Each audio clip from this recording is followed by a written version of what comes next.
Previously on Oops All Bards.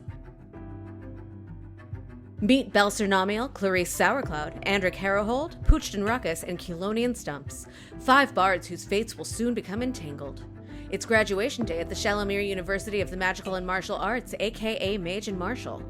Belle starts her day with a large brunch with her family, during which she loses track of time and is almost late for her performance at the commencement ceremony.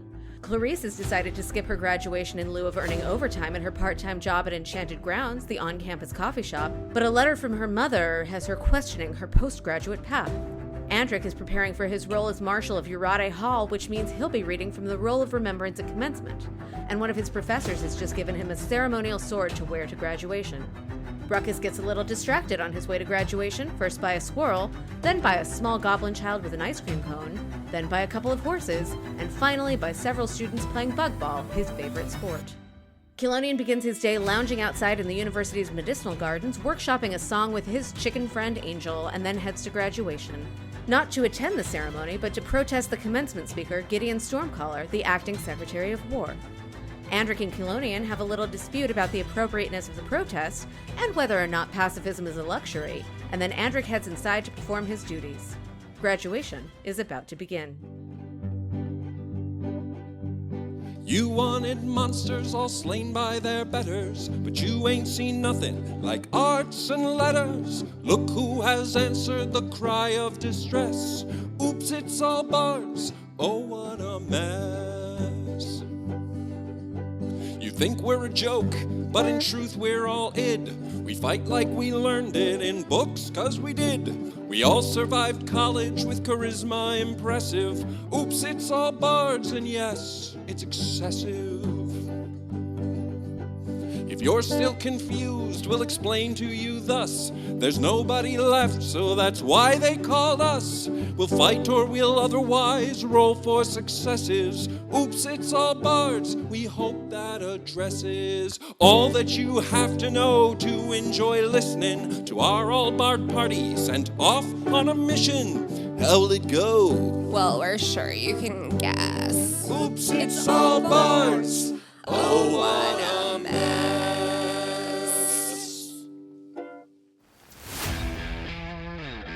Andric Harrowhold, Urvara Hall.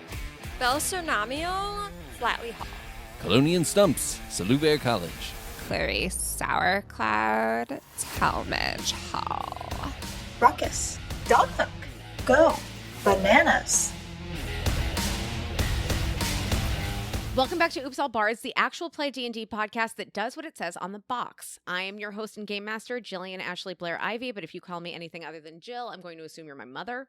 We are all together here as our all bard party. Bards are at the table. Please introduce yourselves. I'm Bob Killian. I'm playing Kelonian Stumps, Tortle Bard, and folk singer. Ross Curry, playing Andric Harrowhold, the hobgoblin graduating from Urvara Hall.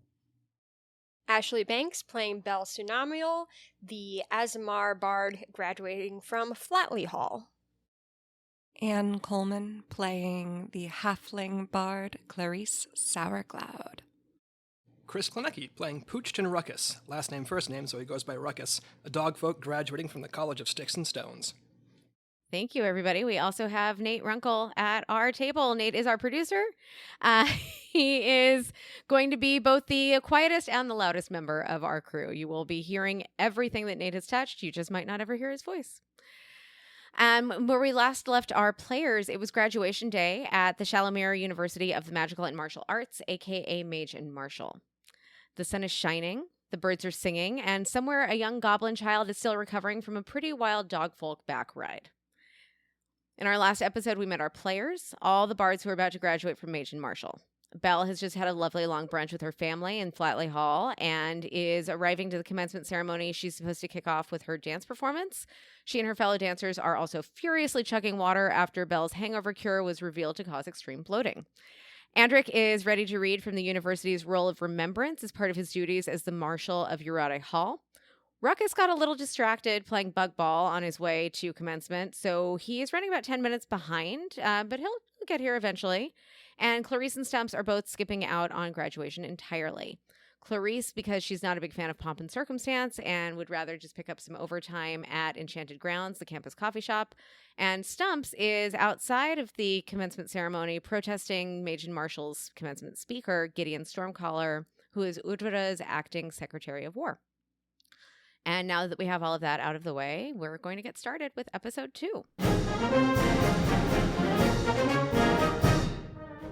The commencement proceedings are kicking off at Memorial Stadium, the massive horseshoe-shaped brick structure where bugball, soccer, and track and field events are held. The field is full of chairs that have been set out for the graduates. In the front rows of the field seats, ahead of the grads, are several Urvara VIPs, followed by the rest of Mage Martial's faculty. On the field, the last of the 300 graduates are filing into their seats, each wearing black robes with collars that bear the colors of their colleges. In the stands around the field, their proud families, as well as the younger students at the school, cheer for the graduates. At the open end of the horseshoe, a dais has been set up with a podium and 8 chairs. Seated there are Philomena Blunderstool, the university president, Thelonious Clavel, the university chaplain, Phala Dacris, the head of magical arts, Timony Allhaven, the head of martial arts, Gideon Stormcaller, Urvara's acting secretary of war and your commencement speaker, and Thistle Odora, who is one of the 3 members of the Triarchy. There's also an empty chair for Andric, and off to the side of the stage, there are a couple of other chairs that might be set up later. Before we get started with the commencement ceremonies, Ruckus, I'd love for you to roll a d4 for me. 4. Okay, so Ruckus has been out playing bug ball, and finally at some point maybe realized that he ought to get going to his graduation ceremony, and he's going to come running in from the side. And as he starts to come in, he notices a butterfly that's flying across the stage, and he's going to jump up on the stage. Ruckus, can you just describe what happens when you see this butterfly? Ooh, it's a butterfly. Ooh, okay. Should I go get it? I don't know. Why don't you roll me a performance check? 15. With a 15, you gracefully land on the center of the stage and manage to pause just at the moment that the butterfly lands on your nose. But now you are sitting on the center of the stage as graduation is about to start. Oh. I'm the center of attention, and the butterfly is the center of my attention. Andric, you were also running a little bit late because you were debating with Keylonian Stumps outside, and you had you'd forgotten that you were supposed to enter near the stage. So you've just walked through the entire length of the field. When you get to the stairs leading up to the dais and you see Ruckus there, what do you do? I look around. How are the dignitaries on the stage reacting to it? I would say they're some of them are kind of bemused by it, and some of them are looking a little annoyed because there is a giant dog folk sitting in the middle of the stage with a butterfly on its nose. I'm not gonna lie, it's pretty cute. I think I would kind of do a double take, and then no one else seems to be like shooing him off. So Andric shrugs and then kind of just makes his way to the side of the stage where the dancers are gathering, because that's where the stairs are leading up to the platform. Yes, off to the side of the stage, Belle and her dance troupe are getting ready to perform. Belle, when you see Ruckus on the stage, knowing that that's supposed to be your spot, what do you do? So I think Belle doesn't realize at first that Ruckus was on the stage because she is busy chugging some water and passing around water. But as soon as she realizes, she just has this sort of moment where she's like, is this part of the plan? No, it's not part of the plan. So Belle is gesticulating wildly at Ruckus to sort of like be like, get off the stage. And then she has her chakram, which for those who did not grow up watching Xena Warrior Princess are circular blades, very fancy and stylish. And she's like holding them like, you are going to get cut because I'm going to be there. And just like, there's a very elaborate pantomime that is happening in Ruckus's direction. Do a performance check against Ruckus's insight check, please. Okie-dokie. That's a 9 plus 7 for a 16. And that's an 18 insight. Ruckus understands what's going on. That is not how I expected that to go. It's not how I expected it to go either. So Ruckus gets, he's picking up what you're putting down. May I respond? Yes, please. I'm going to very gingerly and very slowly, because I don't want to hurt or disturb my new butterfly friend, point to the butterfly, reach down gingerly to the bark buttons, and I'm going to say, No. Look. This. I'm going to point to the butterfly. I'm going to say, Understand. Question mark? What? Look. This. point to the butterfly again. Understand. Question mark? Belle is just going to sort of look to her fellow dancers like, what is happening right now? Your fellow dancers are gathered on the side of the stage. Oh my god, look at how cute! Oh my god, he's so adorable. Belle, what? Just let him be. Just like, I don't know, just like incorporate him into the dance or something. Woo! Yeah, but like, the blades and the fire, I don't think they want the butterfly to be on fire. No, that would probably be bad. As the dancers are all like still chugging water and trying to figure out, like they're quelling over Ruckus because he's so cute, but now they're worried that either the butterfly or the dog are going to be lit on fire.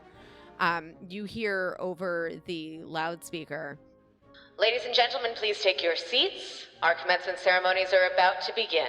Ruckus, do you do anything when you hear this announcement? Do you want me to do an intelligence check to see if I think that's a good idea. If I decide to listen to it or try to help my butterfly friend? 6!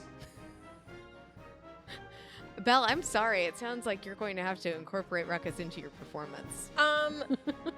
Let it never be said that Belle doesn't value butterflies, but also Belle has been working very hard for this. So I'd like to cast Prestidigitation to create a soft breeze to encourage the butterfly to GTFO. Soft breeze happens. Butterfly flits off of Ruckus's nose. Oh, there goes my new friend. Ruckus, what do you do here? Do you actually roll me a d4? 1! So you are going to chase the butterfly off the stage, go around behind the stage, and now you're under the stage. Oh, down here, my new butterfly friend. Now we're not the center of attention. Thank goodness. Belle's like, this is fine. Yes, I think that it is now fine, which is a good thing because the MC is back on the mic. Everybody seems to be seated. Ladies and gentlemen, and friends beyond the binary, welcome to Shalamir University of the Magical and Martial Arts. Our commencement festivities are about to begin, but first, a performance from the Flatley Hall Mystic Movement Dance Company, led by Belle se01ep02, who is graduating from Mage Martial today. Belle, Yeah? please describe your dance. Belle, as the person graduating, is the center of the show, but she does, in fact, have an entire dance troupe. So some of them have, like, the big color ribbons, you know, the... Like with using rhythmic gymnastics? Oh, like 100%. The stick with the big long ribbon? Okay. Yes. Mhm. And they sort of, like, as soon as the first, like, chord of the music strikes, they disperse into the crowd with their ribbons, and they're weaving their way through the audience just with arcs of color. And then those who do not have ribbons are spreading into the audience, and this is a audience interactive performance. So, you know, when you're also in, like, gym and you make rain, so you're like, oh, yeah, rubbing the hands rubbing together. your hands together, and then you're snapping, right? So they're doing this, but they're mixing in other sounds, and with the willing or coerced participation of the audience, suddenly the entire stadium starts to sound like a rainy night. You have crickets chirping, you have an owl hooting in the distance, woo, woo. And there's just a sense of evening and stillness. And then dawn breaks as Belle makes her way to the center of the stage where Ruckus was just a few moments before, and she's like, this is where I belong. And she begins dancing, and there are just sparkles everywhere. Where are the sparkles coming from? Don't ask questions. Just enjoy the moment. So Belle begins this interpretive dance of the sun rising and a new day breaking, while she's spinning her chakrams, sort of like the hoops, like the people who do Like the hula hoops dancing. that they do at Burning Man? Yes, Yeah. 100%. So she's doing that, and it's a ritual interpretive dance, thanking the new day, thanking the new dawn that all of us as students are about to embark on in this journey. She is gesturing benevolently to little seeds that are sprouting under the rising sun as they begin their journey into this new stage of life. And at the pinnacle of the moment, she does like a little gesture, and she like claps her hands, and her chakrams light on fire because it's the new day. And she does some elaborate twirls and some throwing into the air, and it's all woo, and we are all on this journey together. And then after what seems like both a shockingly short and somehow terribly, terribly long time, the dance comes to a close, and Belle does like a full, you know how ballerina dancers will like do a full body fold instead of just a regular bow. Mm-hmm. She's just like on the ground. And that's it. That's the moment. Okay, roll a performance check for me. Ho! That's 18 plus 7 for 25. The audience is on its feet. Yes! You've never heard anything as loud in your life as you hear these people cheering for you right now. Everybody is just, I mean, if they brought flowers to give to their grads, that they are throwing them at your feet instead. You are a triumph. Always believe in the power of audience participation. 100%. I think that's what really sent them over. takeaway. Yeah, I think that's what really took them over the top there.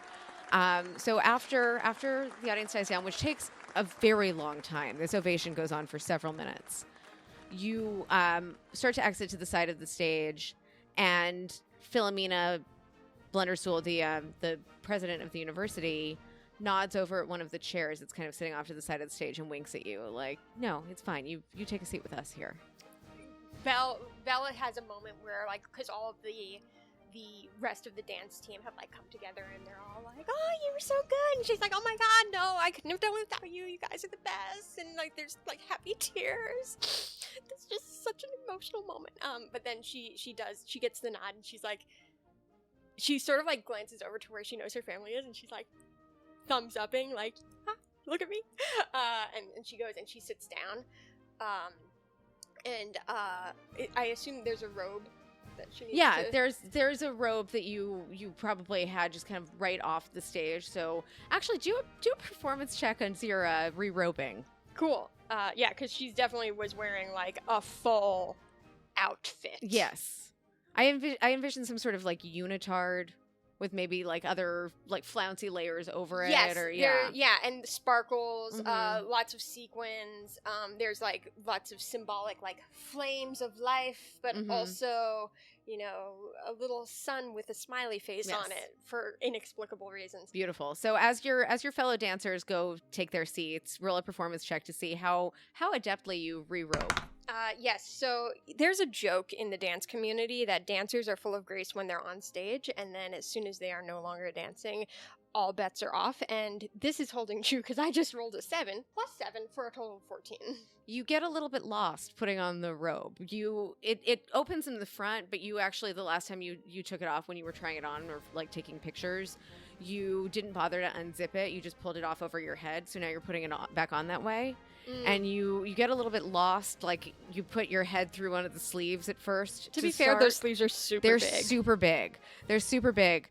And I'm sorry, I just had this image of like a Cirque du Soleil, like just a tube.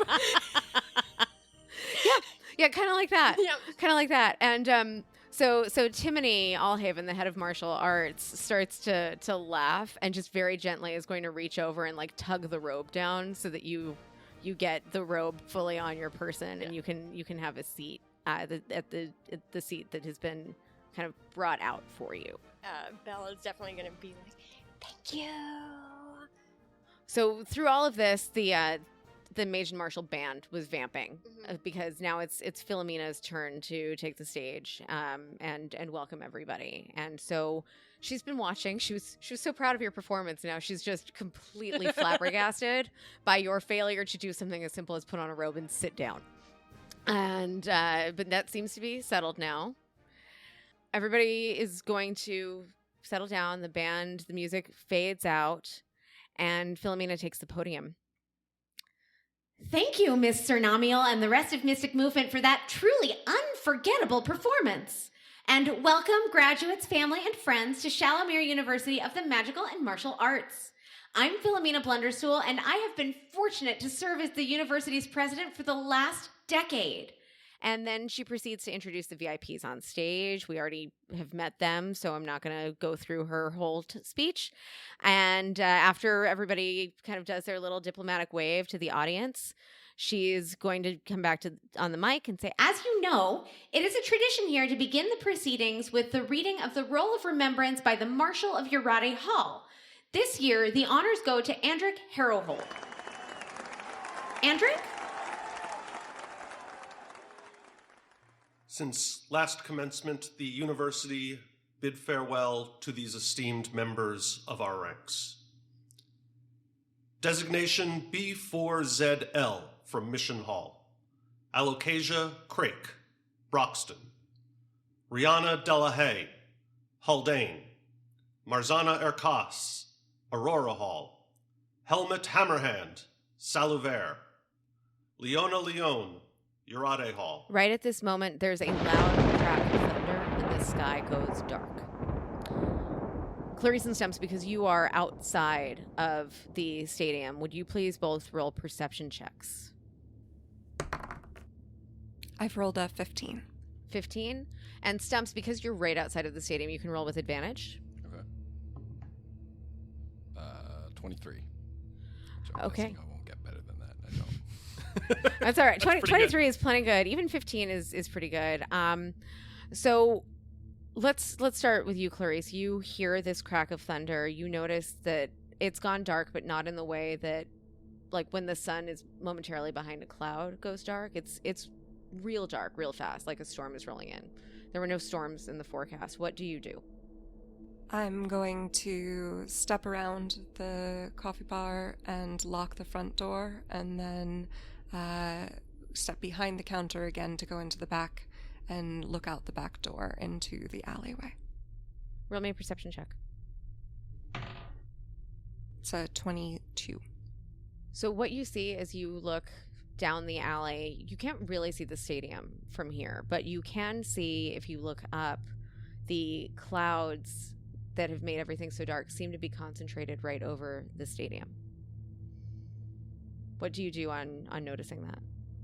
I'm going to come in and lock the door from inside, write a note on the front that says, back in 5, but Always does alive. not specify what time Yep. I'm departing. Of course.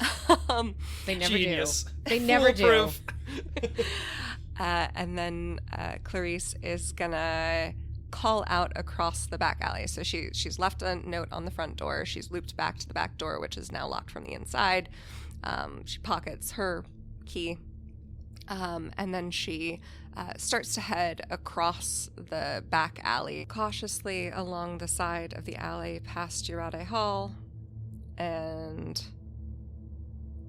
in realizing that there's sort of nobody around, we'll call once or twice, Strong, Strong, Strong baby, do you hear me?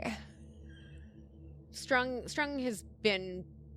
left quite a while ago at this point for graduation and is nowhere around. She's covering her bases. Yeah, that's fair. Yeah, but no, you are not heard. You are alone. Let's move over to Stump. So you rolled a 23. That's right. So you not only notice that the clouds have come right directly over the stadium, but you can tell that they are This is not just a storm rolling in. They came in too fast. They came in too suddenly. It had been a beautiful sunny day. There were no clouds really to speak of in the sky. So there is definitely something not of this earth at work here. What are you going to do? Well, Angel, as much as I love a good rain, I don't think this is a natural formation. We better go see what's going on. Will you roll an animal handling check? Oh, 11. Angel looks at you, goes, "Bark," and is going to just go back to pecking away at the ground, trying to get bugs or seeds or whatever she can find. All right, Angel, you stay here. An angel was never seen or heard from again. All right, so let's cut back from there to what is happening in the stadium, because several things are actually happening simultaneously. First, a group of 4 hooded figures have filed in from the sides of the stadium, and they're now standing in front of the dais and facing it. And they raise their wands, and suddenly everybody who is on the dais is frozen in place. So this is the VIPs, the members of the faculty, and Belle and Andric. Ruckus, I need you to roll me a wisdom saving throw. 19. Okay, Ruckus, because you were under the stage, they didn't see you.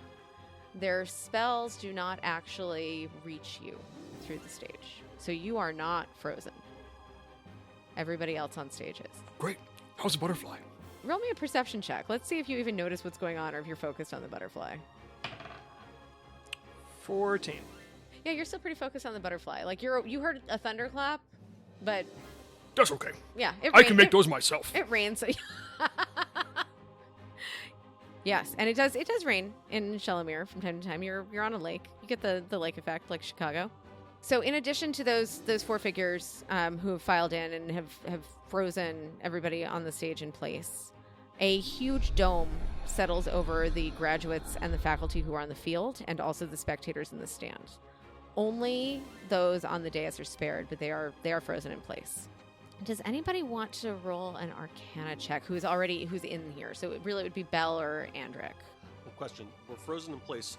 Are we conscious? Are we still able to take in the surroundings? You're absolutely able to take in the surroundings. We just can't physically move. You can't physically move. So anything that you can see with your eyes, or if you have like any sort of a preternatural perception, but you can do an Arcana check, or you could do a perception check, and it is going to be with disadvantage because you're not able to actually turn your head to look around.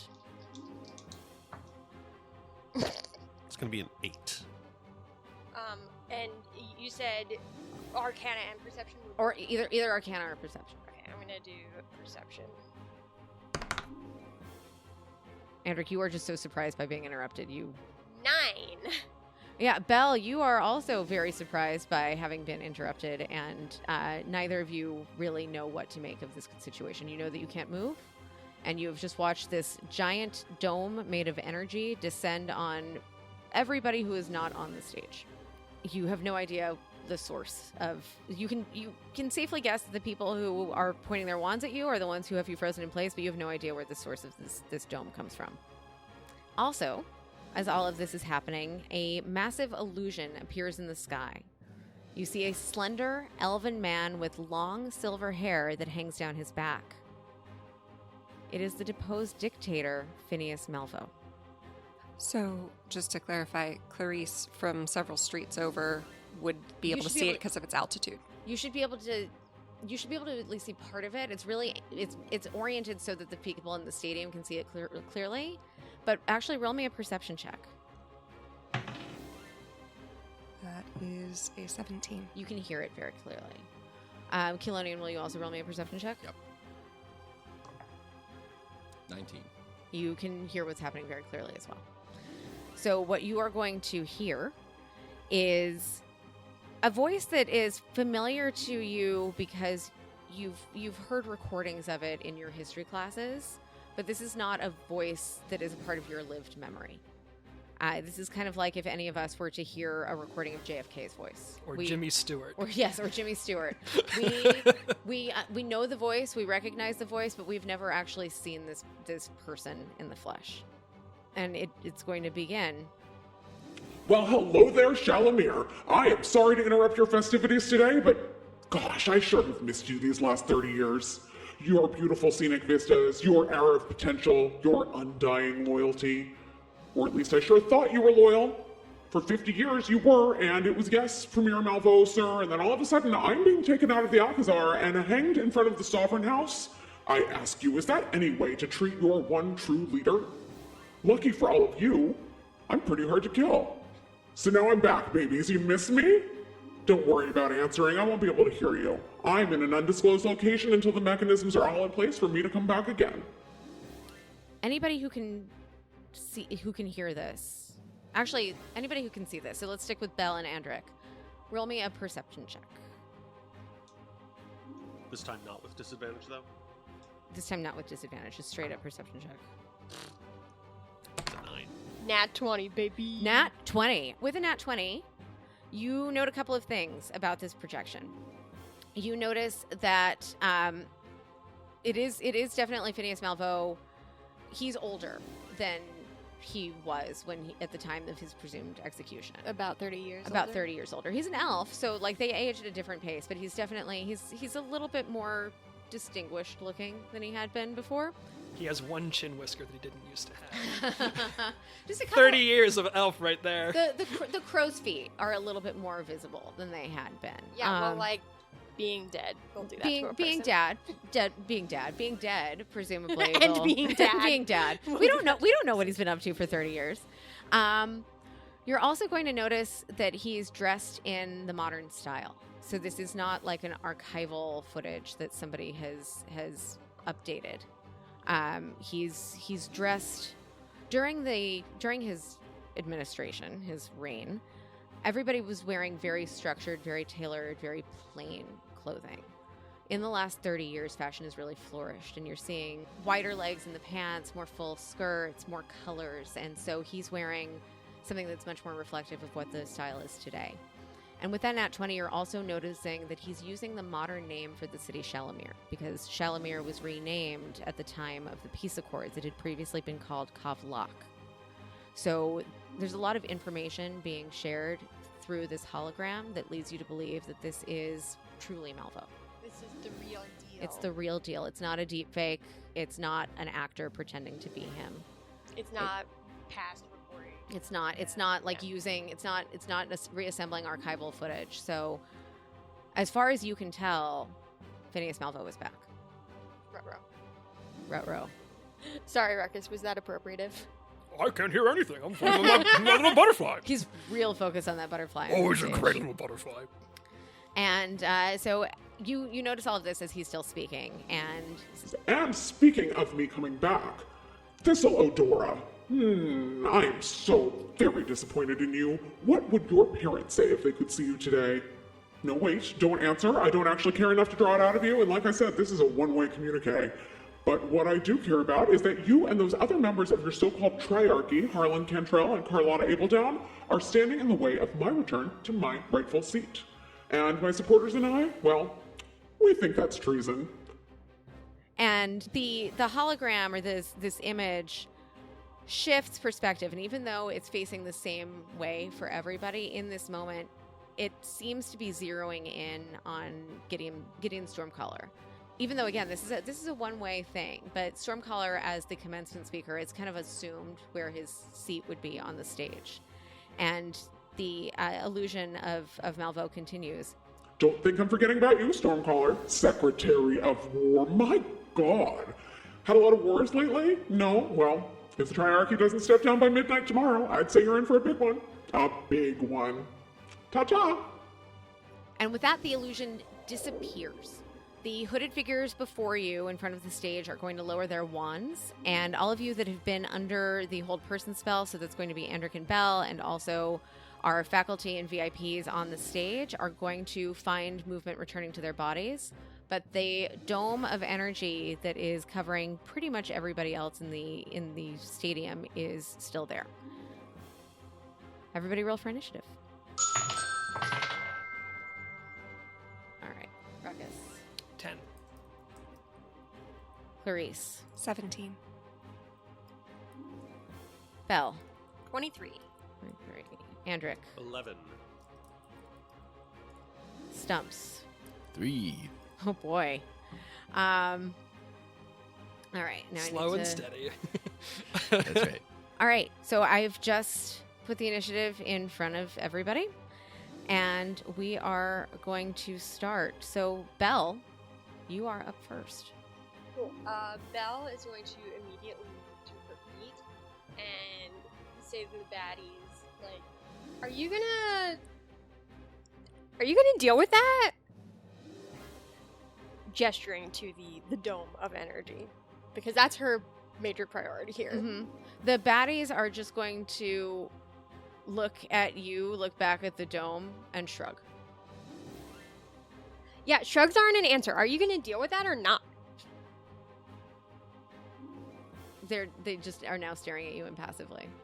Okay, so Belle, she's going to charge off the stage, just like make a running jump off the stage, and she's going to hold one of her chakrams up to the throat of baddie number 3. And so I'd like to hold my action, and like it's a threat. Okay. Roll me an intimidation check. Cool. That's an 8.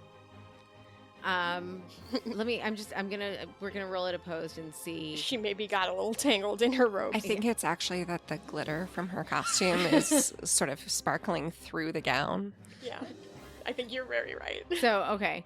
So I'm gonna do a charisma save. What did you roll again? 8. Yeah, that's a 13. So he's going to start laughing at you. Belle is not happy. But you still have. Are you still holding the action? I was going to. So I was going to hold the action. So like, if he did the thing, then great. But since she's clearly not going to do the thing, I'm going to attack. All right, roll to hit, please. So that's an 18 to hit. That hits. Cool. That's going to be 8 damage. 8 damage. And I'm going to use my bonus action for 2-weapon fighting and go ahead and spin around with the other one. Okay. So that's going to be a 9 to hit. 9 to hit? Yeah. 9 does not hit. I'm shocked. You're thrown off balance with that first one, and maybe a little bit upset because he's still laughing at you. Yes, and also in my defense, I'm probably not used to doing battle in graduation robes. I think that's reasonable. Mm-hmm. Okay. So now it's going to be baddie number 4's turn. Also, the whole time, Bella's just like, deal with it. Baddie number 4 is going to try to tackle you. So that's going to be his athletics against yours, either athletics or acrobatics save. Or Acrobatics check. Yeah. Okay. Yeah. Yes, it's for you to save, but it is yes. Okay, well, we're definitely doing acrobatics, and that is a 24. Okay. This is She's a slippery girl. unfortunately I rolled a 30. Oh. So you are prone. Okay. Bella's not having a great. She peaked during that performance, and everything for the rest of her life after that moment is downhill. I'm curious about the bloating situation for Belle and whether or not this tackle has knocked anything loose. I would like to say, A, that Belle has her angelic heritage on her side, which she mentioned during the brunch that was like, I'm totally fine. I think that it's because it's fine, but also maybe because I'm angelic. And also she's been chugging water, so I think she's okay. I would still like, because you've been chugging water though, roll me a constitution check. Anne? I thought we were pals, Anne. Motion for Constitution saving. Yeah, throw. constitution Saving saving throw. throw. Yeah, it's not check. It's the same either way for me. That's a 10. You feel just something slosh in your bladder. I would like to make the argument that anybody who's tackling me is going to get covered in glitter. Fair. All right. Yeah, so, that sword cuts both ways, baby. Batty 4 is now covered in glitter and is on top of you. If I may ask questions, like we've been referring to baddies, like at this point, now that we're unfrozen, like what are we seeing in terms of, are we looking at humans? They're all humanoids, you can tell that much, but they all have their hoods up, so you would have to... So they're still covered. Yeah, okay, they have to bring their hoods down, or you need to figure out how to get their hoods off of them to tell anything more than that. Or we could ask them. You... So, excuse me? You certainly can ask I don't know if them. Ruckus has the words to ask them. You, dog folk, question mark? Okay, so that's baddie number 4's turn. Baddie number 3 is laughing hysterically at what just happened because you did a little bit of damage to him, but then his buddy just knocked you flat on your back. And there was like just a poof of glitter. Yes, just a poof of glitter now covering his friend. Baddie number 3 is going to cast sleep on you. Goddess damn it. Yes. Rules lawyer. Yes, it's going to affect other people too. Yes. But it's going to be targeted in such a way that it's going to... Andric, how many feet away are you? You know, if you're putting it 10 feet, 15 feet behind Belle, it's also going to catch me. So, this is going to be, for the folks who are not familiar with this spell, it is a spell that sends creatures into a magical slumber. It is 5d8, which is hit points that affect... it's the maximum number of hit points that it can affect. It goes with the creature that has the lowest hit points first. All right, so we are at 7, 11, 17, 23. Belle, how many hit points do you have? 31. You're fine. Baddie number 4 has 12 hit points. So baddie number 4 is asleep. So he's just knocked out his own person. Andric, how many hit points do you have? 31. Yeah. So the only person that he's managed to knock out is a member of his own Who's party. now laying on top of me. Who's now laying on top Covered of you. in glitter. Covered in glitter. So yeah, we're Ew. you are having a nice little moment with baddie number 4. I did not consent to this. Neither did baddie number 4. Next up is Clarice's turn. I'm going to draw my rapier, but keep it sort of close to me, and then move as efficiently as possible to the entrance, just cleaving to the wall so that I am as far into the entrance as I can be without making myself suddenly very obvious. All right. What's your movement speed? I have a 30. And are you dashing or are you just taking... Can we think about how far I get? My goal is to be within the door frame still of the entrance, not within the stadium. That'll get you 30 feet exactly. Great. I am going to prepare vicious mockery. Okay. Such that if any of the robed baddies come near enough, I can say, you know, on anyone else, that robe would look super janky, but on you, it's almost like derelict chic. Okay. Anything else? Bonus action? No, I'm gonna be hanging out in the doorway You're for just now. hanging out in the doorway for now. I want to keep an eye on things. Okay. It is Philomena's turn. Philomena is just going to stand up from her seat, and she is going to move to the front of the stage, and she's going to put a hand on Andric's shoulder and cast Mage Armor. What's that buff? You get... Your AC is now 13 plus your Dex modifier. So 15. Yes. For how long? That is for 8 hours or until the spell is broken. Sweet. And she has to maintain concentration on that? It is... Let's see. It is not a this is concentration spell. So yes, you've got your nice little buff there, and that's all Philomena's doing right now. It's Gideon's turn. Gideon, who is a little pissed off because this was supposed to be his time to shine. He was supposed to be the commencement speaker, But Gideon's also the Secretary of War, and there have not been any wars to fight, so Gideon is super pumped for this. He's ready to go. And Gideon is a monk, which means Gideon gets to move a lot. Secretary of War being a monk is a fascinating choice. Yes. That's very like Ender's Game, right? Like, I love it. I'm not going to do anything unless you are a jerk, in which case I'm going to end you right now in like one turn. Yeah. Yeah. So Gideon has his 40 feet of movement, which is going to put him with baddie number 2. And he's going to look at baddie number 2 and start to laugh. He has been itching for a fight for so long, and the fight has come to him, and he is thrilled. And he's going to laugh, and he's going to reach up and yank off baddie number 2's hood. And what everybody sees now is that baddie number 2 is an elf. It's not somebody that you recognize. It's just an elf. And then Gideon is going to take an unarmed strike, and that is going to be a 9 to hit. He's so excited that he just completely misses on this hit. And that makes him very serious. Gideon has stopped laughing, and now he's just facing off with this elf. Is he going to use any key points to use a flurry of blows to try again?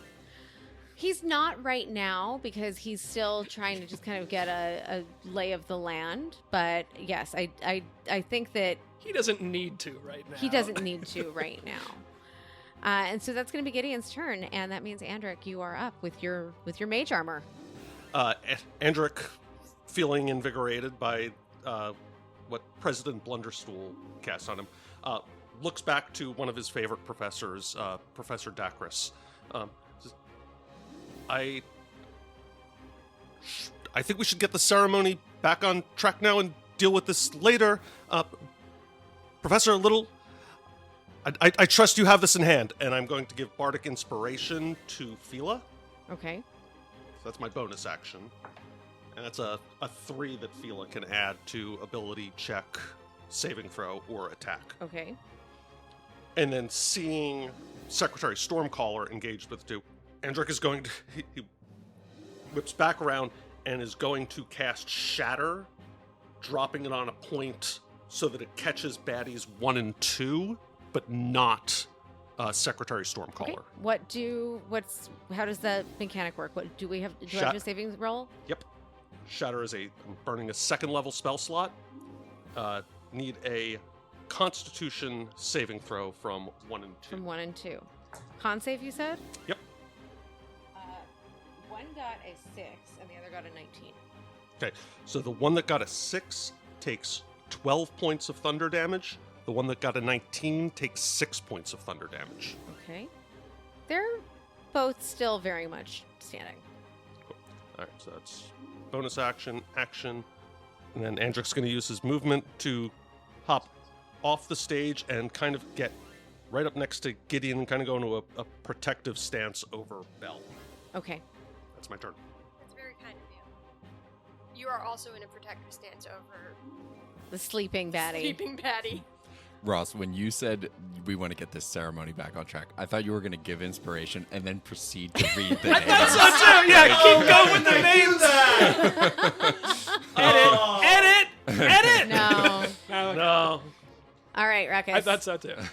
All right. Well, due to the results of some earlier rolls, I think I need to figure out if I understand what's happening. Yeah, right so now. let's do an insight check. Well, that's a critical fail. Okay. Still hanging out with the butterfly. Yeah. So, okay, so you're hanging out with the butterfly. We're just gonna... I'm gonna do a little nature check myself here, just to straight up. Okay, so another gust of wind has come kind of up under the stage, and the butterfly flies out. So you... Ooh, there he goes. Maybe I should go chase him. Okay. Now that the butterfly is out, what do you see when you emerge? Oh, I'm still underneath. Yeah. So I'll do a quick perception check.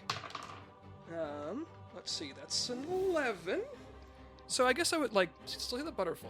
Yeah, you see the butterfly. Things don't look the way that you thought that graduation was supposed to look. No, I see. There's the dancer from before, and there's a lot of extra glitter. So maybe the dance isn't going exactly as it was supposed to. Okay. But maybe it's still going on, and maybe I shouldn't get involved because, I was almost got in trouble earlier, and the butterfly's over there. Okay. I don't think can anybody see me right now? I think everybody's pretty preoccupied, and you've just kind of stepped out from under the side of the stage. Okay, so I've now emerged. I'm not still underneath. Assuming that you wanted to chase the butterfly when the butterfly flew out. No, because You're still under? Nobody can see me right now. No. So I am gonna cast Animal Friendship on the butterfly. I love when character roles get in the way of common logic. Role play gets in the way of common logic. So, it has to succeed in a wisdom saving throw or be charmed by me for the spell's duration. What's the DC on it? 13. That's an 8. Oh, I made a little butterfly friend! Okay, so I'm gonna beckon the butterfly back over. Okay. And I'm gonna say, hey there, sir. In my dog voice. But it's charmed so I can understand. Right? Okay, yeah. And it hears, hey, I think there's a little bit of a commotion over there, and maybe you should kind of hang out just in the back of the bleachers over here for a little while. I'll be back, and we can play some more, okay? Okay. Did you already take any movement? No. Okay. Yeah. So, yeah, I just used my action to cast the spell. Mm-hmm. So I'll direct the butterfly towards the back of the bleachers so it's safe. Okay. I can come back to it later. Okay, so I've cast Animal Friendship. That was my action. I'm not going to move, so I'll end my turn here. All right. It is now Timony's turn. Timony is the director of the martial arts at Mage Martial. But he's more of a theory guy. Like he knows the art of fighting, but he's not somebody who like has actually been in a lot of fights in his life. So he spends a lot of time with Belle's dance troupe. Yes. Belle's dance troupe does a lot of like stage fighting type stuff. That's very much kind of what like Timony's taught everybody how to fight in the abstract. You know the way that things are supposed to go. But Timony, like, the country's been at peace for 30 years. So Timony has never really had to engage that much other than sparring at school. But he's also a gym bro. So he works out. He's got the strength. He's a Goliath after all. He's very tall. And Timony is going to dash over to baddie number 1, standing between baddie number 1 and baddie number 2, and look very intimidating. And that is Timony's action. Next up is Phala, who is our head of magical arts at Mage and Martial. Phala is going to cast Firebolt. Not at anybody. Up in the air. To try and see if she can diffuse, because everybody is now kind of clustered around in a very tight area. So she's going to see if she can get anybody to kind of jump back and disperse a little bit. And so she'll aim it at the dome to see if anything happens, but she's not trying to aim it at any particular characters. So this is going She's doing the equivalent of like shooting a gun into the air to get everybody's attention. Shooting a gun, like there's a degree of curiosity with like what happens if I shoot at this dome sort of thing, but really it's more shock and awe. So this is going to be, it's not even going to manage to make contact with the dome. It is going to just be like a firework. How do my bards, how do you all react when you hear this explosion overhead? Roll to see if I hear it. Yeah. I think it's safe to say that you hear it. Oh, I hear it! Oh, it was a big explosion overhead. I think if you want to roll for something here, you can roll an insight check to see if it seems like it's a real explosion or if it's magical in nature. Oh, let's see if it's magical. It's definitely, I don't know, I critically failed. When Ruckus says he's going to roll, you have to specify so we know you're rolling a dice or you're rolling over like a good boy. That was it can be both. What I It thought can be was. both. I heard a bang. I'm gonna roll over. Yeah. Play dead. Those of you who are able to see this, which is everybody else, Actually, Stumps, you still have not entered the playing field. So why don't you also roll in an insight check to see if you can tell, or a perception check. 21. All right, you can tell that this was like it's like when you hear fireworks. You know that it's not an actual explosion. You know that somebody has set something off. How do you react when you hear that? Ooh, more crazy stuff going on here. Indeed. Yes, sure is. I'm glad Angel's waiting outside. Wait, so do I know that it's like a spell, like a fire spell? You can tell that it's not an explosion. That Okay. it's seems to be more concentrated. Again, it's Right. like when you hear fireworks, you know that is not a building blowing up. Right. That it's the sound of fireworks. So it's kind of similar to that. Seems like there's something going down inside. I better get in there, see if anybody needs help. Great.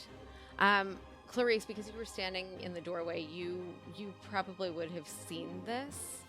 How do you react when you see this firebolt just going off into the air and deflecting off of this energy dome? The fact that it deflects off the energy dome means that I'm very curious. It is quite thick, but I can see that there are people behind it.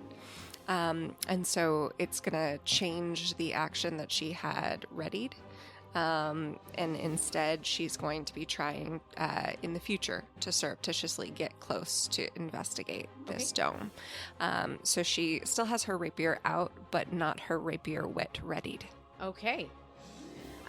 Belle and Andric, how do you react seeing this firebolt bounce? Like, first of all, knowing it, do you jump back at all? But also, how do you react when you see it bouncing off of the dome? No, given that I just had the interaction with Fila to give her the bardic inspiration, I kind of expected her to do something along these lines, and I am still focused in on baddie number 3, who's over his sleeping comrade over Belle.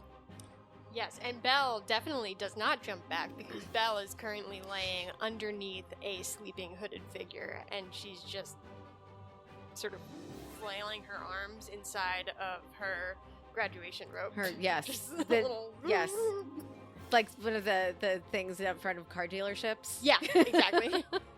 There's just glitter and fabric just sort of Flopping. Flopping. underneath this bad guy, who is also in a cloak, so like there's just a lot of fabric involved. Okay, all right. It's baddie number 1's turn. Baddie number 1 is going to engage with Timony and look Timony in the eye, and then he's going to cast Misty Step, or I should say they are going to cast Misty Step because we have not seen anybody's face. We have no idea how they identify. But baddie number 1 is going to cast Misty Step and is going to teleport toward the exit. Baddie number 1 is going to wind up 30 feet away from everybody right over here, making for that exit away from where all of the action is. And away from the exit where Stumps and Yes. Clarice. Yeah. Yes, away from the exit where Stumps and Clarice are coming in. It's also because it was Misty Step, baddie number 1 didn't have to disengage with Timony, since Timony was right there. Stumps, it's finally your turn. Oh, I was just so taken aback by the storm. You know, I figured that storm showed up. I figured Gideon Stormcaller was responsible for it. Stumps is going to come in. It's a fair assumption, Yeah. if not a correct one. It's a very fair one. Stumps is going to come in and assess the situation. At first, look around to see if anybody is hurt.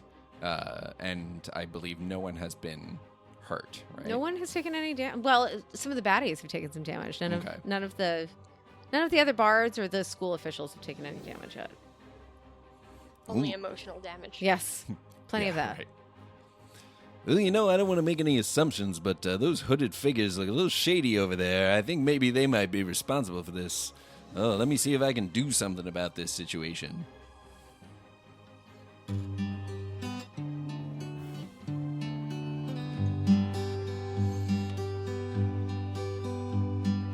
Hey, please go to sleep now. You come into our home. You're fighting all of my buddies and trapped everyone in a dome. This sleep spell, little music notes come out of the guitar and float over to an area behind the baddies where it sort of spreads out in a 20-foot area from there to get baddies number 2 and 3 and try to get them to fall asleep to that beautiful music. Are you able to cast it in a place where you're not affecting? Yes. Okay. All right. Your sleep spell is so much more interesting than baddie number 3's sleep spell was. And you want to roll for the... How many hit points are we looking We'll at? see if it's effective. It was Yes. only 24 hit points. 24 hit points. And we're at baddie number 1 and baddie number 2? 2 and 2 and 3. 3. Oh, right, actually, 'cause hang on. There, I think I add something to that. they're both still standing. Batty number 3 took damage before. Baddie number 3 is down to 32 hit points. I tried. Well, Yeah. it was worth a try. I thought the song was pretty good. I did too. Yes, the baddies turn to you and give you like a little nod. Like at least your talent is acknowledged, even if you don't manage to do anything with that. Thank you, friend. I say friend in the sense that I hope someday we can be friends. If Ruckus is listening, I bet you like that song. Oh, I did. You can't see him, and he's under the bleachers, but his The wagging his tail is wagging. Yeah. All right. Next up is Thistle. Thistle, who is the member of the Triarchy. Thistle is just old enough to remember the final days of Malveau's reign, and her parents were actually bureaucrats during the Malveaux reign. So she feels very called out since Malveaux says to her, like, your parents would be so disappointed in you. And that just makes her furious because she's been trying for her entire life, and especially for her entire professional career, to distance herself from that. That was when she ran for office, something that was used against her. Like she had ties through her family to the Malveaux administration or the Malveaux reign. And so she's been fighting against it. Hearing Malveaux has just re-energized her. And so she's going to come toward the front of the stage because she's all the way in the back. She was only here for ceremonial purposes today. She wasn't actually going to be speaking, so there was no reason for her to be too close to the podium. And so Thistle is going to cast Protection from Evil and Good on Philomena. Understanding that Philomena is the president of the university and really is helping to educate the Urvarans of tomorrow, she feels that it's very important symbolically that Philomena not be hurt. So Philomena now has this protection. It's good for 10 minutes, and it's going to give her protection against aberrations, celestials, elementals, fae, fiends, and undead. She's going to have... she's not going to be able to be charmed, frightened, or possessed. And because Philomena is not any of those things, the rest of the abilities don't matter. And that is going to be Thistle's turn, but as she finishes casting that spell, she's going to give a very steely gaze to the baddies that are still up, not the one who's asleep, obviously. She might kind of sneer at them, but she's going to look at the 3 remaining baddies, be like, what is it that he wants? And that's her turn, and now it is Thelonious' turn. Thelonious is the chaplain for the school. He's a cleric. He's a little guy. Thelonious is a gnome. He's tiny. He's very unassuming, but he's got some powerful magic. And he's going to step forward. He's going to cast Entangle on baddie number 1, who is trying to run away. And that is going to be a strength saving throw. He passes. So he's not restrained, baddie number 1, but there is a little outcropping of weeds and vines that are around there, so now baddie number 1 is in difficult terrain. And now it is baddie number 2's turn. Baddie number 2 is right in front of Gideon, who was laughing at him and then completely whiffed on managing to actually make contact with his attack. Embarrassing. So embarrassing. so embarrassing. And At least Belle made some damage. baddie number 2 is going to grab his dagger and is going to slash toward Gideon. That's not going to hit. Now they are both just staring at each other, failing to be effective in their in anything that they're trying to do. And we're back to the top of the initiative. Real quick, that wasn't a natural 1, was it? It was an 8. There's a mechanical reason I'm asking this. If someone rolls a natural 1, I need to know. Okay. If I can visually see a If you nat can- 1 failure, it triggers something for me. Okay. Got it. Belle, we're back at the top of the initiative order. Cool. I'd really love it if I could not be under this person. We're going to count. You're not even really grappled. You're just going to take half of your movement speed to shove this guy off of you and Cool. get up. So I'd like to shove them off of me and pull off the hood to see Who baddie number 4 is. Mm-hmm. The Baddie- grand reveal is The person you reveal is a satyr. Person. The humanoid you reveal is a satyr. They're not familiar. This is just a foot soldier. All right. So Belle's gonna turn to baddie number 3, and is going to say, "No, really, what's the deal with the dome? With the what? The dome. What dome? What? What dome? I don't know what you're talking about. What dome? The dome is still there, right? Yes. Okay. Yes. Cool. This is gaslighting happening. Just making sure that we're gaslighting the character, not the player. No, we're gaslighting the character. Okay, cool. Yeah. Well, I bet these guys think they're hilarious. Gaslighting our friends. Belle would like to make a persuasion that baddie number 3 should do something about the dome. Okay. Roll persuasion. That's an 11. Well, hold on. Yeah, he passes. Yeah. Yeah. Cool. So Belle's like, the dome. I think they just spend her entire turn just going back and forth, and her being like, the dome. That's right there. I don't know what dome you're talking about. What You dome? know, you're. And she's just like getting more and more flustered. Yeah. And I think that's her entire That's your entire turn? Yes. And she's gonna look at Andric and be like, Use your words. the dome! You see the dome too, right? Yes. Okay. All right. Well, I still don't know what you're talking about, but baddie number 4 is still asleep, so nothing to be done there. But it is baddie number 3's turn. Baddie number 3 is going to cast a minor illusion Oh my god. to make it appear as if there is No you're just looking at like the field. Do I need to do like a wisdom check? I think you do. Yeah, I think I do. Cool. That's a 3. You think that you are losing your mind. Belle's like, oh, I guess you dealt with it. I'm confused. I know.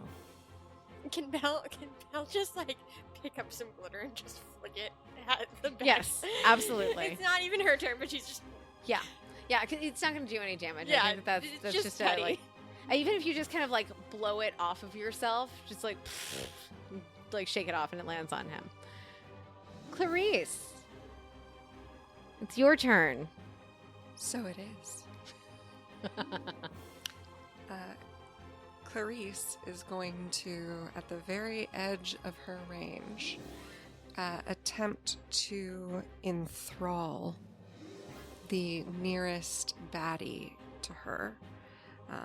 And that's baddie number 3. Well, baddie number 4 is asleep. Yes, baddie number 3 is exactly at the edge of her 60 So foot range. you're not moving? I am going to stay as concealed as I can while keeping this baddie in range. Okay. Is that a saving throw? Yeah, so I am going to ask for a wisdom saving throw, but first, baddie is going to have to listen as I weave a distracting string of words. Okay. So get ready, baddie Please number 3. describe. Hey, you guys. Yeah, so I was thinking about this one time that my friends and I were out at the beach, and I was thinking, like, you know, how when we're at the beach, it's like really sandy. And I was like, you guys, this sand is just like time, you know? Like, it's like small but big at the same time. And then I was like, yeah, so like, if sand is time and we're standing on it, then what are we? Can we all hear this, by the way? Yeah, can we all hear this? There's this. Yes. Okay. Are you only allowed to cast this on one creature? Can it be on everybody in the dome too? Everybody's like, what are we though? The entire battle comes to a halt as we all contemplate. We all grapple with our existence, yeah. So having heard about sand, time, and our positionality as creatures both inhabiting and existing outside of time, baddie number 3 will need to throw a wisdom saving throw. Fails. Correct. It's not a nat 1, but there's no way that passes. That's correct. 12 is what you needed Yeah, it would have been exceed. an 8.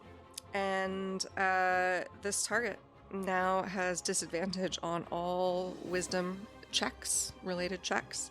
Made to I empathize. made to perceive any other creature than me until my spell ends. Is there? Does he have to roll for to get out of this each turn, or is he just has permanent disadvantage now? Permanent disadvantage on anything related to wisdom or perceiving creatures. I am the only thing he can think about. Okay. And is this a concentration spell for you? No. No, it's not. The kind of spell you can just wing it. Yeah. And that is going to last just Jill as DM. It is only 1 minute of combat time, but I will track the turns. It's going to be quite a long time. Quite a long time. Yeah. And I'm going to say, with that, he drops the minor illusion that was keeping Belle from seeing the dome. Amazing. Bella's gonna gasp. She's just, it's back. Oh my god, I think it was there the whole time. Because Batty can only think about me and my voice intermittently every once in a while. I'm just gonna be like, you know, and like, time is happening, but we can measure it. So, like, is that finite or infinite? Baddie number 3 is having a full-on existential crisis. We also do put sands in hourglasses, and I feel like there's something there. Oh, Clarice is ready for this to go on a really long time. A full 10 turns of combat. Buckle in. Clarice, any movement or bonus actions? I am going to use my movement, yes. Okay. So staying within 55-foot range of Batty 3, so a little bit of a curling walk, I'm going to walk 30 feet towards the dome. Okay. Would Belle and I notice that this baddie has kind of been enthralled and is distracted? Belle's noticed that the wall, the dome, minor, is very clear. Yeah, Belle has already reacted to minor illusion being dropped. It wasn't cast on you, so you could still see the dome. Roll me a But what I'm asking is, would I notice that this baddie now seems to be distracted? perception check. Sorry, I wasn't trying to, like... No. Dirty 20. You absolutely notice. that baddie number 3 is distracted. Cool. Like suddenly staring up at the sky and like sweating, feeling the effects of like what is time? What is time? What was I spending time gaslighting this girl? Like what is time? Yeah, how does it feel? I mean, he's not having any of this conversation with himself out loud, so I'm not sure. Her soul said that line. Okay. All right. I think he probably, if anything, heard it in Clarice's voice. Yeah, like her soul. Okay. All right. It's Philomena's turn. Philomena now has the protection from evil and good on her. Philomena is going to reach into her pocket and grab a little sprinkle of sand, and then she's going to reach under the podium and take one of the bottles of water that was left out for the speakers and drizzle a little water on the floor next to where the sand fell, and she's going to be casting Ice Storm at the dome. What she's trying to figure out is whether this dome seems to be made of energy, but she's trying to see if it's something that can be cut out by ice. Now, Ice Storm is usually something that is cast on a person. So the way that we're going to do this is the dome does have a DC save. So we're going to see if she hits, and then we'll see if it manages to make any damage. So she is going to first attack. Actually, no, it's a dex save from the dome, which is interesting because the dome as a pretty stationary thing does not have any dex save. So what I'm going to just have it do here is we're going to do an opposed strength check. Philomena is going to use her modifier, and the dome is just huge. For those of you at the table, Philomena is the rainbow dice, and the dome is the clear acrylic dice. And the dome beats it. So the Ice Storm starts up over the dome and just kind of fizzles out.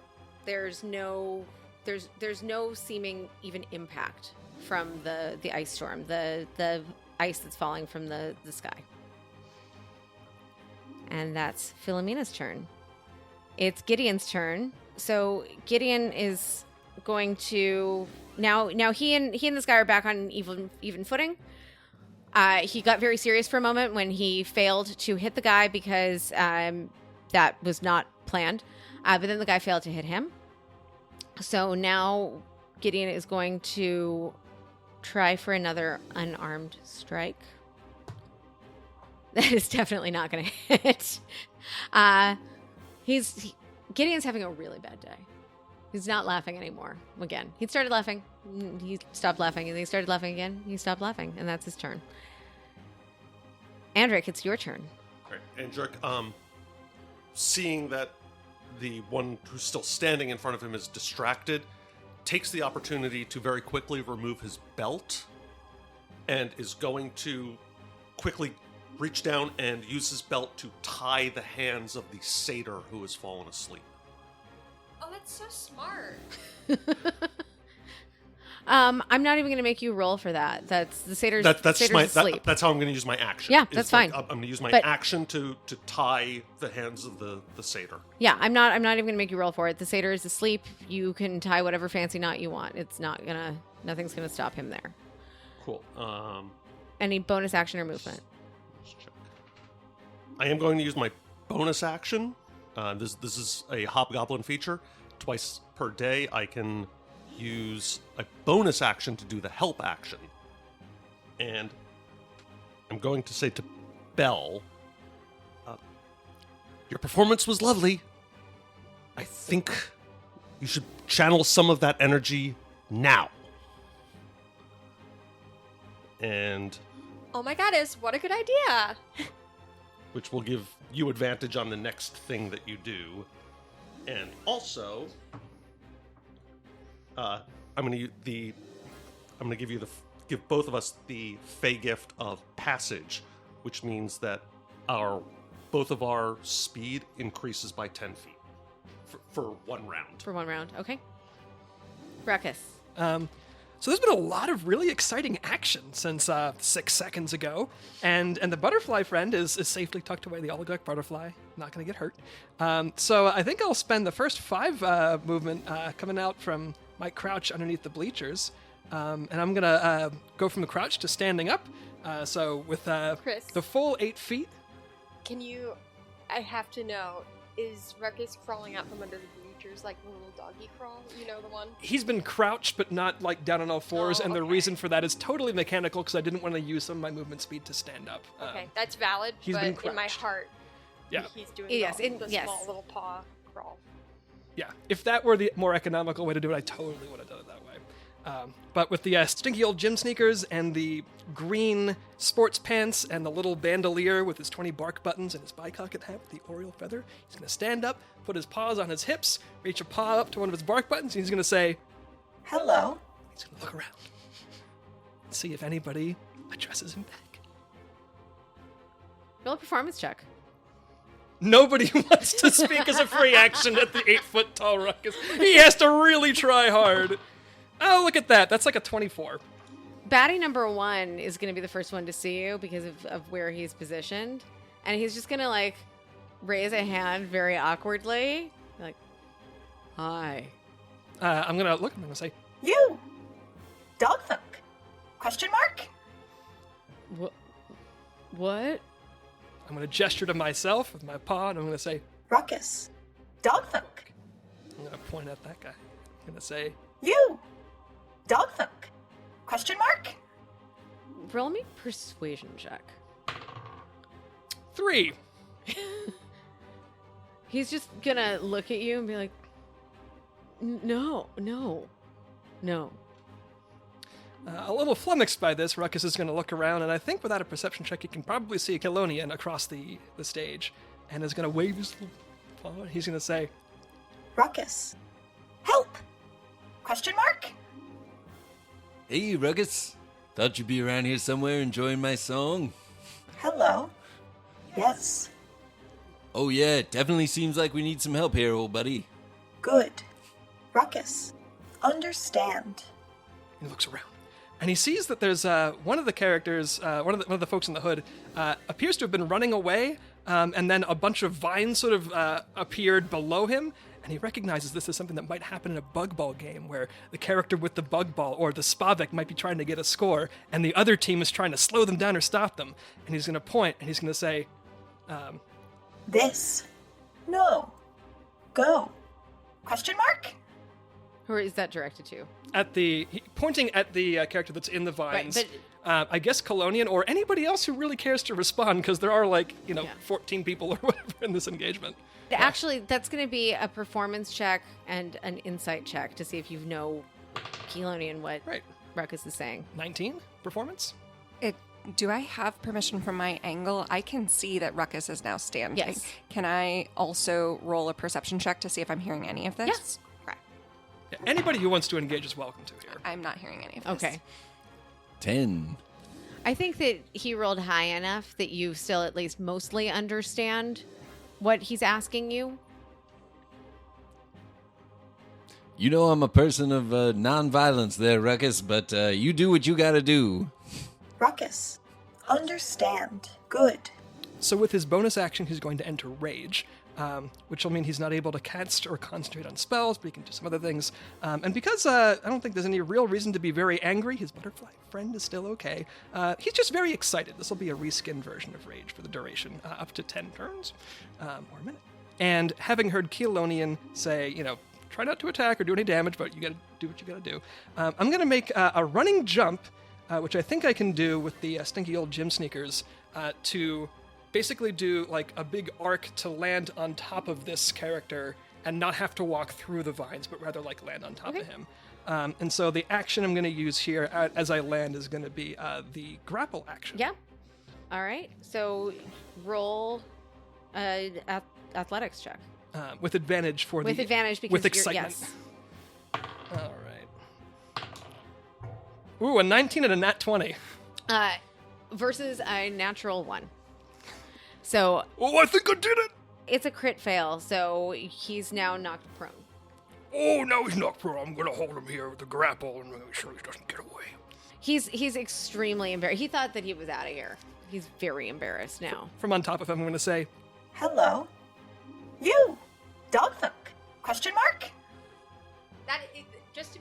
is the person you were talking to earlier. No, that was a different one.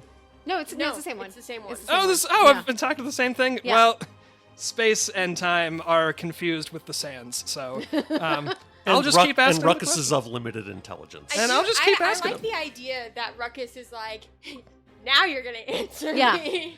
Yeah, I think that this is just like this guy was just so confused and kind of rude to Ruckus, actually. So now you can just keep asking him what his name is, who he is. You, Dogfolk? Question mark?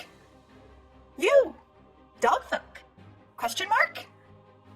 Baddie number 1 is on his back, looking up at this enormous dog-like being that he's never seen before. Ruckus, are you? I know that we've talked about when you get really excited, you drool. So are you drooling on him right now? Oh, I'm usually drooling a little bit. Like, So are you drooling on Baddie number 1? you want me to do an agility or dexterity saving throw to see if I avoid it? Well, no. I want you to do a just I'm gonna straight up actively- dexterity check and see if you. 5. Yeah. So you're not drooling on him, but there's like a little puddle forming next to his head of your drool. Great. All right. Next up is Timony, our head of martial arts, who has never been in any sort of real fight, and so Timony's going to go for number 2 with his greatsword. So Timony swings his greatsword at number 2. That's definitely going to hit. That's a 19 plus whatever his modifier is. And that is going to be 2d6 slashing damage, 5 slashing damage on number 2, who's still standing, doing okay. All right, and then it's Pheala's turn. Who still has Bardic She's Inspiration? sitting on Bardic. Pheala's sitting on Bardic Inspiration. Pheala's going to come to the front of this stage. Is actually going to come around to the other side of Philomena. And is going to...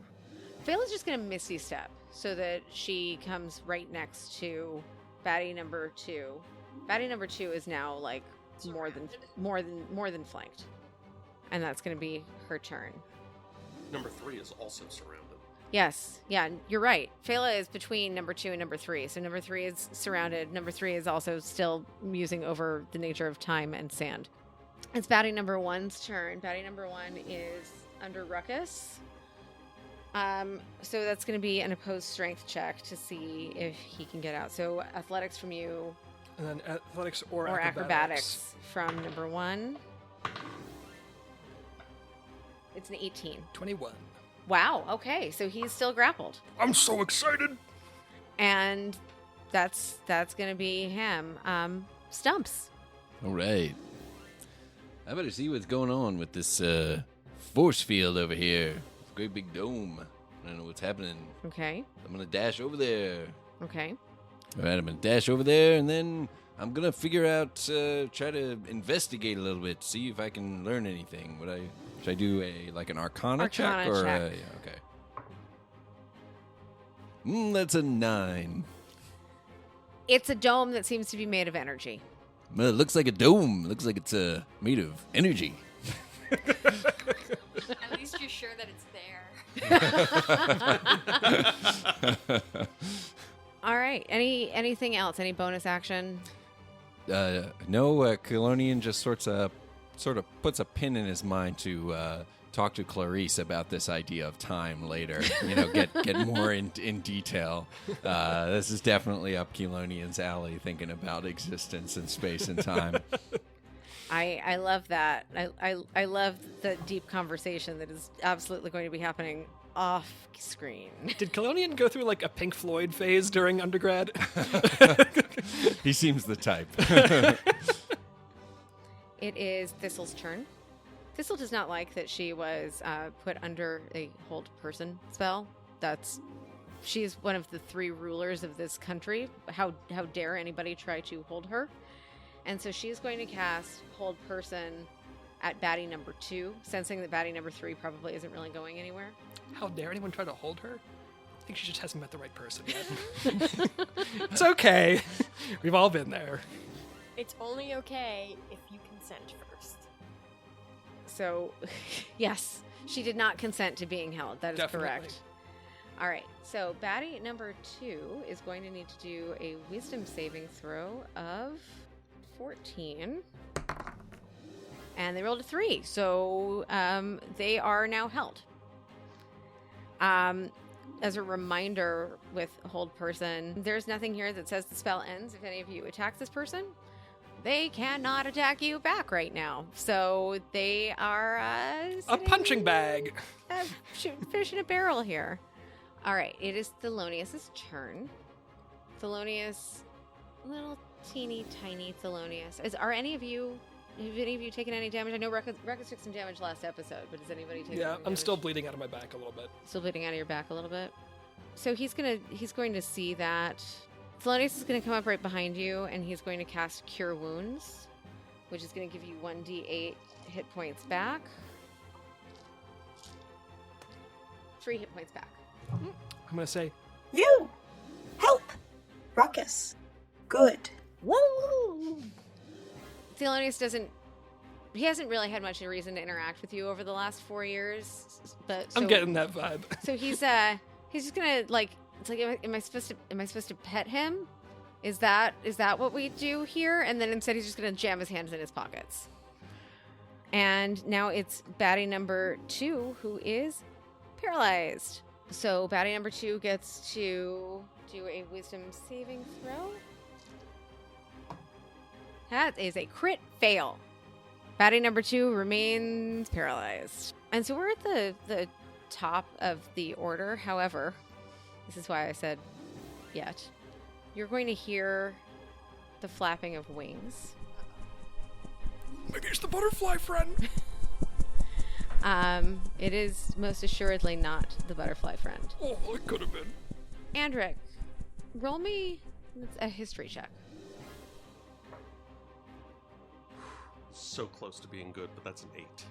So close to being good. It was a 17, and then it rolled over. Oh, I to hate when a that 3. happens. And I have a +5 on history, so Yeah. 8 total. You don't recognize what this thing is swooping out of the sky. It looks like maybe a little baby, but with the head of a demon and bat wings swooping out of the sky. What you don't know, but I will tell you for purposes of play and for anybody who's listening who wants to look this thing up, it is a screaming devilkin. I'm not going to give you any more information about it yet, but Andric, you are the only one who would possibly... Would I at least, even if I don't know the creature itself, would I at least pick up that this is, I'll say, something out of probably the Shadow Realm? It's Fae. Give me an insight check. 14. Yeah, I think you recognize that it's Fae and that no good will come of anything that looks like this. It's probably not on our side. It's takeaway. decidedly not on your side. And let me roll in for initiative on our new little friend here. That is going to be very close to the top. You'll see the Devilkin is going right after baddie number 3. But we're back at the top of the initiative order, and Belle, it is your turn. So I guess my question is, what is the, I see where it is on the map, but how high is it in the air? It's about 30 feet up in the air. Okay. Yeah. Okay. Yeah. It's pretty high, which makes it look even tinier. Nice. Okay. So Belle is going to look around and she's going to look at Andric and she's going to be like, so is that thing responsible for the dome, or... I have no idea, but it's not here to help us. Okay. So she's going to rush over toward it and get as close as she can, which is 40 feet of movement, right? So yeah, you're I can get totally there. Right there. Yeah. And then I would like to throw my chakram up. Okay. And for the sake of really channeling my earlier performance, per Andric's suggestion, I am going to light it on fire. Okay. So she's gonna, they're like, she has like a little thing that she can switch so that it like for the effects. So I'm gonna light it on fire, and I'm just gonna throw like spin, and then boom, straight up. Okay. See if I can just catch me a Roll to hit. creepy baby demon. That's 7 + 6, but I have advantage. Is that right? No. No. Okay. And also because it is flying, in fact, you have. Oh no, that's an opportunity attack. Never mind. Okay. Yeah. So what was it to hit? 13 to hit. Does not hit. Okay. Can I use my bonus action to throw the other one? I think it counts as 2-weapon fighting. So Yes. yeah. All right. That's 18. 18 just hits. Splendid. That's gonna be 5 damage. 5 damage. All right. It that hurt it. It's looking a little bit rough. It's going to drop about 5 feet lower. Belle is currently very frustrated that none of her family members who can actually materialize wings are outside of the dome. That you know of. None of her family members who were in the audience Yes. are currently available to Yes. assist with flying demon baby nightmare child. Correct. All right. It is baddie number 4's turn. Baddie number 4 is still unconscious. Then baddie number 3. So how does this work? Because baddie number 3 is enthralled by Clarice. So anything that baddie number 3 wants to do that involves being aware of other people, perceiving anything like that, is going to require a disadvantage roll. Okay. Again, is it wisdom? It's wisdom, yes. It's all wisdom. Everything wisdom related. Including just knowing that there's anybody besides me in the world. In the sands. Yeah, it just has disadvantage on anything until they can't hear me anymore. Okay.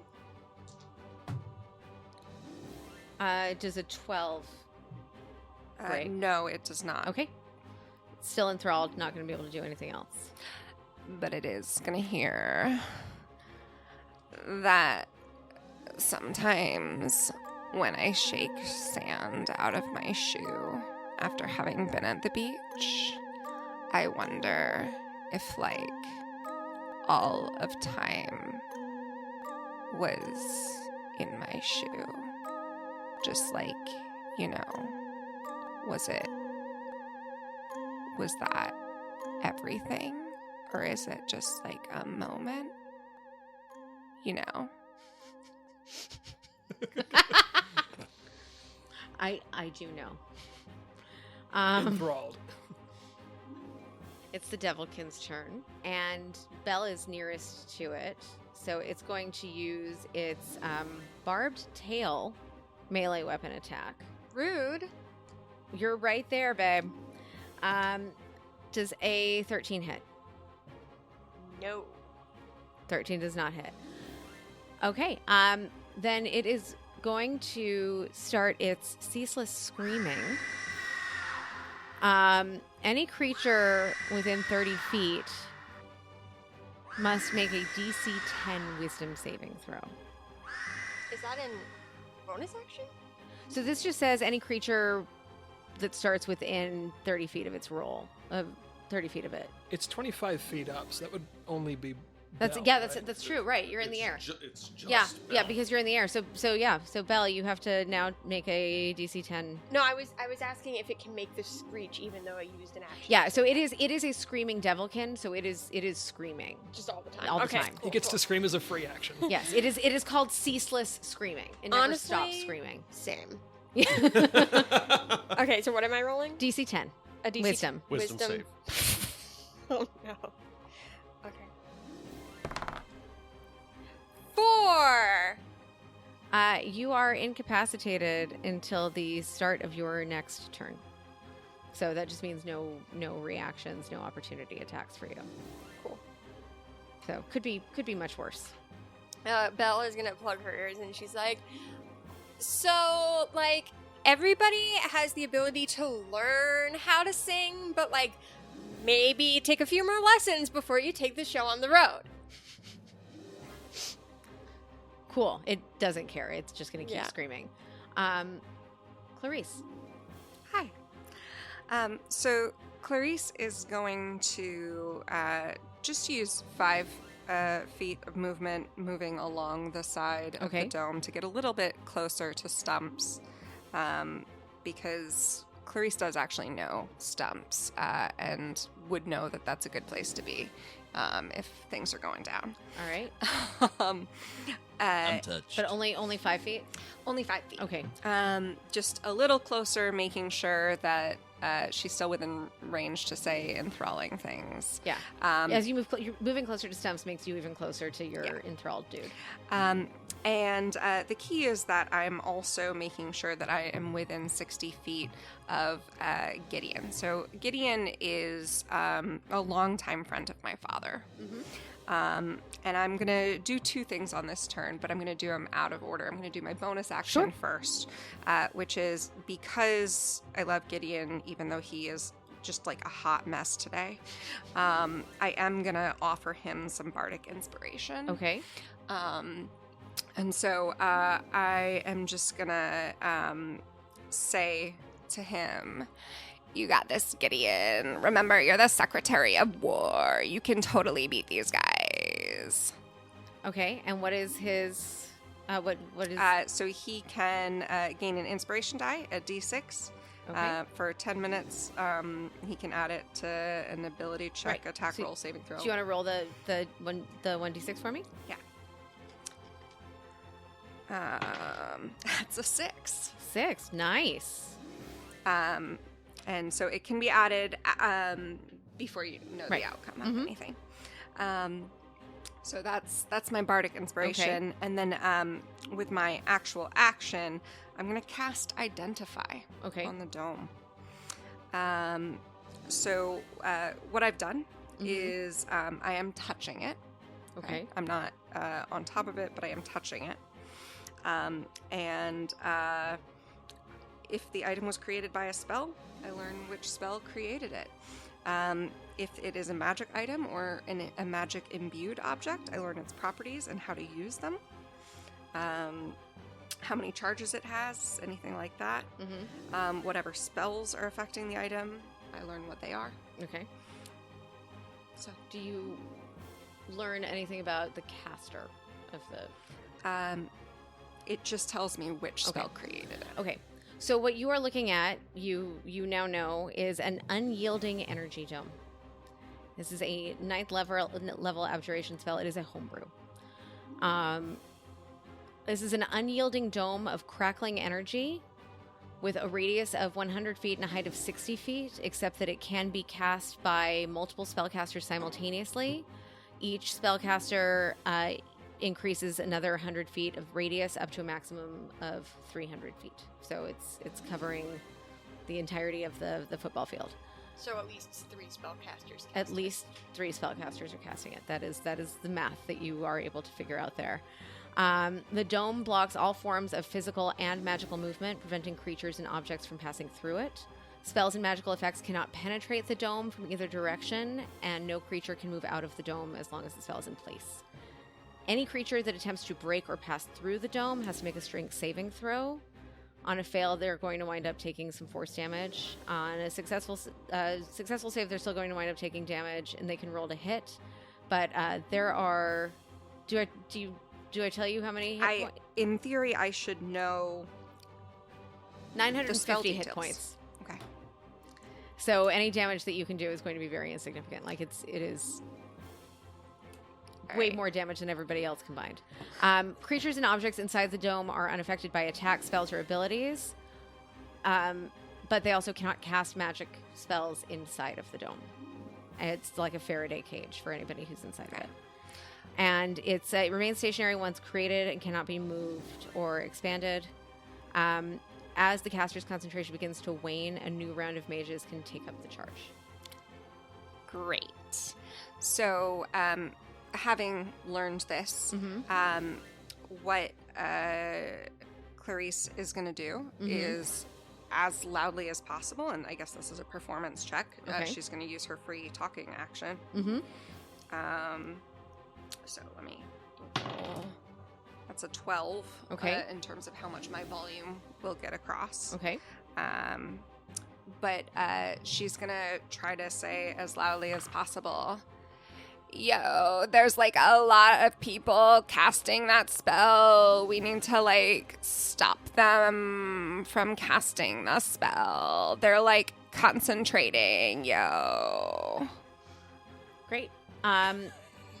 So that was a performance 12 you said you rolled? Yeah. So whoever can hear it. Okay, everybody roll a perception check to see if you... Yeah. I'm gonna assume I have disadvantage because there is a baby screeching at me. Yes, yeah. No, you still. Well, that's the first one. Yeah, you... That's a nat 1! Yes, you have a baby screaming at you. You hear nothing. Ruckus, you said that you... A 22. Yeah, you definitely hear. 13. Low. You can hear both of you can hear some of what she's saying, but it's not really clear. I was looking for you to beat her, and you beat her just barely, and you were just Stumps under. is very I'm close like to 10 me. feet from Oh, yeah. So maybe advantage there. I don't know if you want to consider it, but Yeah, I think, Stem Cell... particularly since I moved closer Yes, to Stem Cell, I'll let you roll that one again. 16. Yeah, okay. So you hear what she said. Andric, you get some of it. Ruckus hears it because Ruckus has those good dog ears. Belle gets nothing. Can we also? I was really trying to tell the professors. Okay. So could we have Oh, them boy. check? for Yes, me? we sure can. I wasn't talking to you, Ruckus. No, I just like objectively, I'm trying to inform the people with the most understand. magic what No, the appropriate I magic think that attack is a is. completely reasonable thing No, I'm to just ask. yeah. I am going to roll those for them one at a time. Philomena hears you. Thelonious does not hear you. Phala rolls a nat 20. She hears everything that you say. And everything you don't. Timony fails. And Gideon passes, hears you. And Thistle passes. Okay.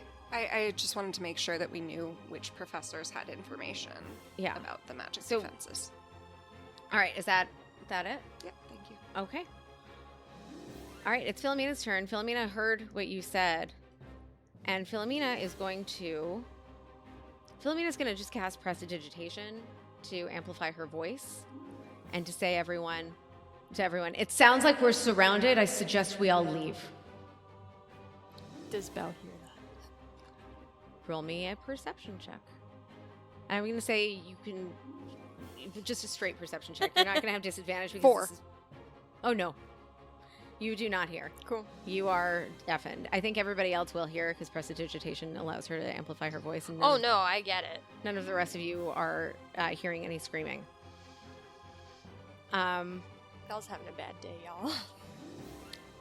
Yes. Having heard that, I'm gonna just respond free action. Mm-hmm. You're all welcome at my coffee shop. We can like make a plan there. Love it. Philomena's gonna kind of nod to you, but like hold off. Don't go there yet. Don't push it. And is going to follow up with, thanks, Clarice. Thanks very much. But I think it would be better if we meet at Sovereign House. Sovereign House is the legislature building that's very close to the university. Oh yeah, that like totally makes sense. Yeah, there's like security there and everything. Yeah. Yeah. So, all right, I'm just going to make the suggestion. We should all get back to Sovereign House. And when she says this, all of the baddies are occupied. Yo, That's the one way to put it. sands Yes. are like, they're like greens, but like not the kind that grows, but like the sands of time grow, but like not like out of the ground. It's just like, it just like keeps going, you know? Like I feel like there's something in that. think Ruckus. about it. No. Understand. Ooh. So Philomena she's still amplifying her voice. She's, listen, all of you. I don't know who you all are, but will you just can we just call it here, and can we just head back to the and we'll talk about what it is that, I mean, clearly I don't think you're supposed to kill us, right? Like we're supposed to go back and talk about this. And she's going to roll a persuasion check. This is what I get for going to a big school. Headmaster doesn't even know who I am. I'm about to graduate. All right. All of the ones who are conscious anyway and can communicate and are not enthralled be like, yeah, that would be totally fine. Can you just please get off of us, please? And yeah, we'll just tell them to wait. You're gonna respond. Yeah. Okay. They're going to. In order to relieve baddie number 3, yes. Clarice is going to intentionally and deliberately move away outside the 60-foot range. Baddie number 3 is there, just like, sand. I hate sand. Oh, yeah. I never ever want to go through that again. So we will. What? I guess we'll just tell Malveaux to. I mean, he wants you to surrender by midnight tomorrow. So we'll do that, right? And Thistle just grins at them through her teeth and goes, "Please leave." And Clarice is going to be like, "Bye, friend. Don't forget about me." Just taunting baddie number 3. But in a really friendly way.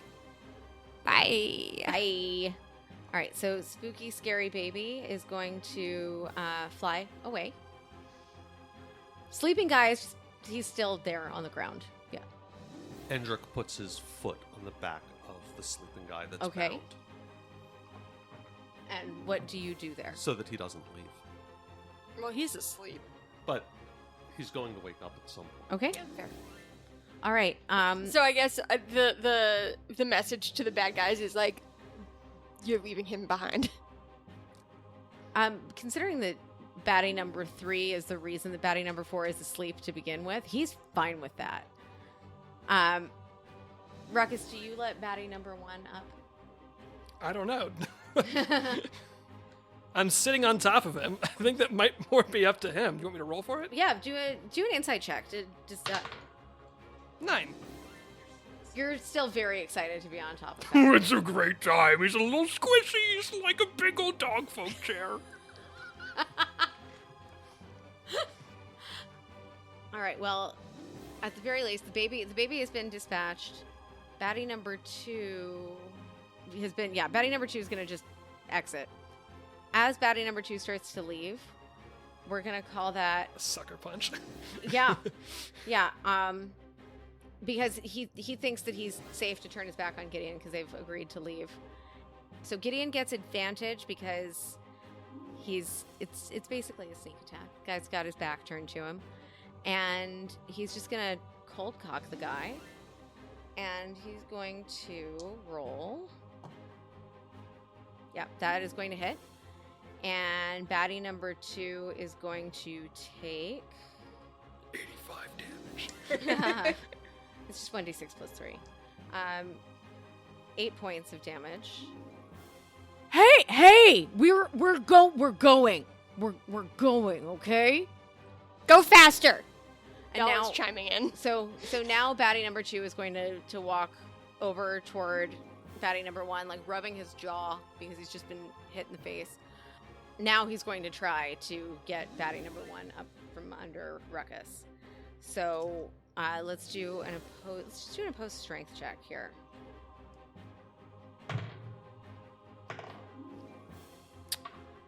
14. Yeah, you still beat it. So number 1 is still underneath you. You! No. Go. Come. Here, boy. Here, boy. And he's going to reach into his pocket and pull out, just a little It's like a crumpled piece of newspaper. And like see Ew, gross. So number 2 has just failed to get baddie number 1 out from under Ruckus, but now baddie number 3 is going to come up, and we'll do another opposed strength check. 10. It's a 21.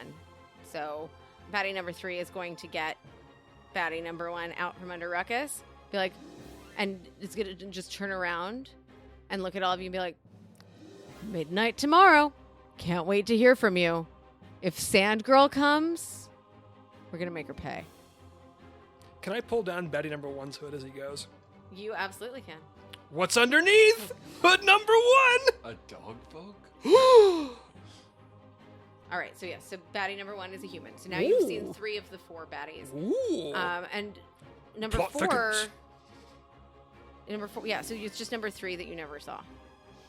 As number 3 baddie walks out and says insulting things about quote-unquote Sand Girl, Clarice is going to be like, don't pretend you didn't love it. And I think with that, it's the end of episode 2.